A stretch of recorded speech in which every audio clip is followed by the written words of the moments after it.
ఢిల్లీలో సీజ్ చేశారు. ఇండియాలో కొన్ని వేల లక్షల టన్నుల ఫేక్ సీజ్ చేయడం జరిగింది. అయినా ఎందుకు ఆపలేకపోతున్నారు? మరి వాళ్ళకి పనిష్మెంట్ లేదా? పనిష్మెంట్ ఎందుకు ఇవ్వలేకపోతున్నారు?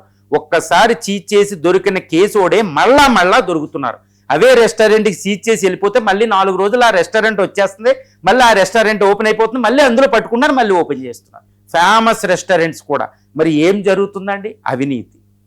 ఇది దారుణమైన అవినీతి. భారతీయుడు అపరిచితుడు సినిమాల్లాగా అవినీతి జరుగుతుంది, వదలడి సినిమాల్లాగే జరుగుతుంది. అందుకే సినిమాలు హిట్ అవుతాయండి. ప్రజలు బాధను అక్కడ వ్యక్తం చేసుకున్నారు. మీ మీద చెప్పలేక, మీ మీద విప్లవాలు చేయలేక వాళ్ళు సినిమా థియేటర్లో వెంట అవుట్ అయ్యి ఆ విప్లవాన్ని, కోపాన్ని అక్కడ కక్కుకుని వస్తున్నారు. అందుకే సినిమాలు సూపర్ బంపర్ హిట్లు అవుతాయి అంటారు. ఇది మానసికంగా.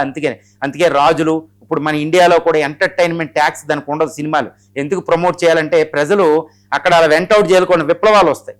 మరి దీన్ని విప్లవం రావాలా, ఏమి రావాలి? పన్నీర్ని ఆపలేకపోతున్నాం. దాన్ని ఏం చేయాలంటే ప్రజలు ఏం చేయాలో కూడా అర్థమవుతులే. ఇప్పుడు ఎట్టి పరిస్థితుల్లో పన్నీర్ని మొత్తం మానేశారు. ఆ మార్కెట్ అంతా పడిపోయింది. ఈవెన్ ఒరిజినల్ ప్రొడ్యూస్ చేసే కంపెనీలు కూడా ఈ పన్నీర్ విషయంలో విపత్కర పరిస్థితిని ఎదుర్కొంటున్న మంచి కంపెనీలు ఉన్నాయి. ఇప్పుడు నేనే ఉన్నాను.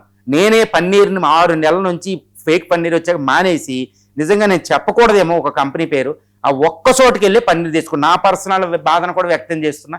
ఏదో హైదరాబాద్లో పక్కన మురుగన్ ఉంటుంది, అక్కడ ఒరిజినల్ తయారు చేస్తున్నారు, అక్కడికి వెళ్ళి పన్నీర్ తెచ్చుకుని తింటా ప్రతి వారానికి ఒకసారి. ఎందుకంటే నాకు ప్రోటీన్ అది ఒకటే సోర్స్ కాబట్టి. మరి పిల్లల పరిస్థితి ఏంది? ఇది ఇండియా అనేది ఒక మిషన్ మోడ్లో తీసుకోవాలి. It's a disaster, it's a war on the people. Operation Sindoor కాదండి, న్యూక్లియర్ కాదు, ఆపరేషన్ ఎల్నీనో కాదు, వాటికంటే మోస్ట్ డేంజరస్ వార్ ఇది. ఈ పన్నీర్, ఫేక్ పన్నీర్ తయారు చేసే వాళ్ళు టెర్రరిస్టుల కంటే టెర్రరిస్టులు. వీళ్ళు దేశం మీద యుద్ధం చేస్తున్నారు, దేశ ద్రోహులు. మరి పీడీ యాక్ట్ ఏళ్ళ మీద ఎందుకు పెడతలే? అనవసరమైన కొంత వాళ్ళు వరవర రావాలంటే వాళ్ళు జైలుకి రారు. 86 సంవత్సరాలు వచ్చినా వాళ్ళు జైలుకి బెయిల్ ఇవ్వరు. మరి వీళ్ళకి ఎలా బెయిల్ వచ్చేస్తుంది? This is the biggest question అండి. It's a question of the governance, good governance question.